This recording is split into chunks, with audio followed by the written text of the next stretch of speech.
परशुराम जी महाराज की जय। सभी सनातनियों के चरणों में कोटि कोटि प्रणाम।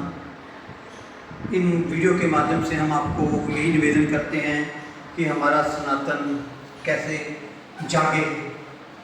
हमारी संस्था हर हफ्ते अलग अलग मंदिरों में मीटिंग करके हर मोहल्ले में, हर शहर के कोने कोने में सनातनियों को जगाने का प्रयत्न करती है।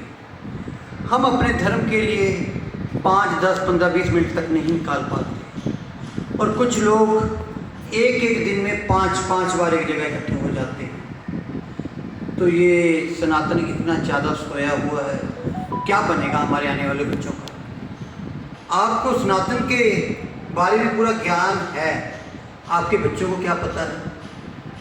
जहाँ कोई बात आ जाती है आपके पास उसका उत्तर नहीं होता।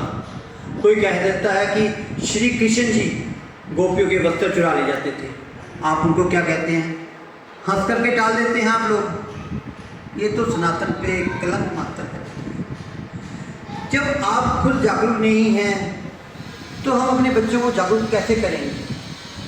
केरला स्टोरी फिल्म देखी थी आपने, कैसे हमारी बच्ची के साथ दुष्कर्म हुआ, कैसे उसको बताया गया कि तुम्हारे भगवान कैसे कैसे करते हैं। वो तो माखन चोर थे, माखन चुरा के खाते थे, चोर है तुम्हारे भगवान। वो क्या कहती? क्योंकि उसको उसकी माँ ने बताया नहीं था कि हमारे धर्म में क्या हो रहा है। कैसे पता लगेगा?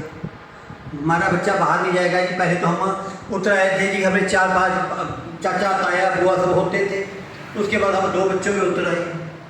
अब 2 बच्चे हो गए तो उनको हम अफसर बनाने के लिए लग जाते हैं, कोठियाँ बनाने के लिए लग जाते हैं।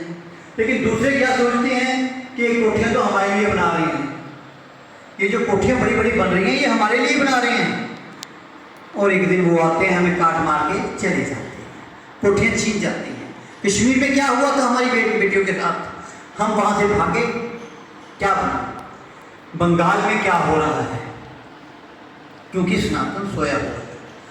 और कहीं भी कोई भी ऐसी बात होती है, अभी ताज़ा खबर हम देखे जाएं, पशु प्रेमी सबको होना चाहिए। आप गौ माता के प्रति कितना प्रेम करते हैं, गौशाला में कितना जाते हैं। अभी कुत्तों के लिए तो सुप्रीम कोर्ट खुल गया और 3 दिन में उनका फैसला भी आ गया, लेकिन गौ माता के लिए फैसला सरकार नहीं कर सकी। इतनी सोई हुई है सरकार हमारी, और कितने गौ प्रेमी उठ के खड़े हुए कि आप हमारी गौ माता के लिए आइए। हमारी गौ माताओं को कितना पैसा देती है सरकार?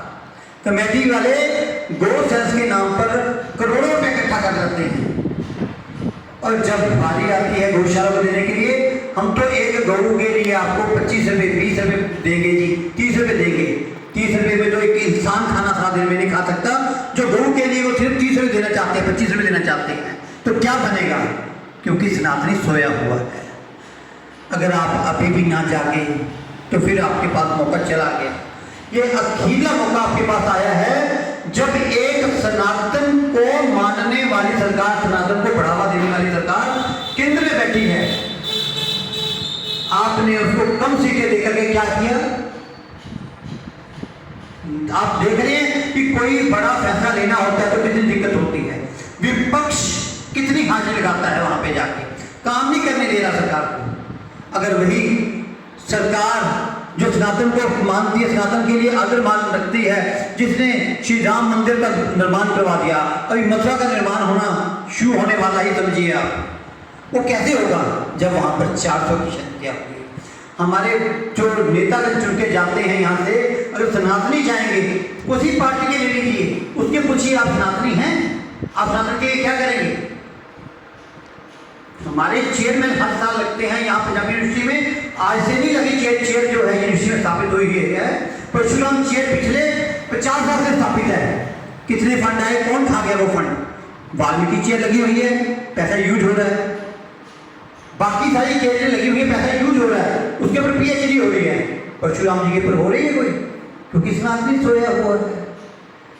तो सनातन को जगाना है, वो जगाने वाले आप ही लोग हैं। मंदिर में आइए, हनुमान चालीसा का पाठ मंगलवार को कर सकते हैं आप, शनिवार को कर सकते हैं आप, और रोज मंदिर में कम से कम आरती, जो आरती घड़ी में देखे 5 से 7 मिनट लगते हैं, उसमें भी अकेला हमारे जो बुजुर्ग हैं वो 1, 2, 4 बंदे खड़े होते हैं,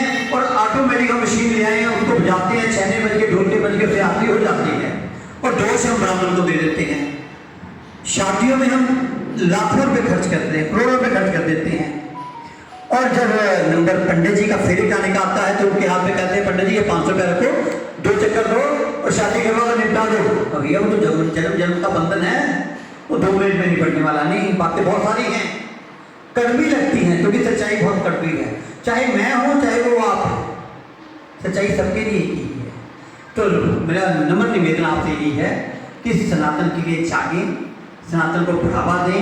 हमारी जो इतनी पवित्र श्रीमद् गीता भागवत गीता है उसको अध्ययन करें, श्री रामचरितमानस का अध्ययन करें और बच्चों को बताएं, समझाएं। इसी से हमारे सनातन में जागृति आएगी। जय भगवान श्री कृष्ण। धन्यवाद।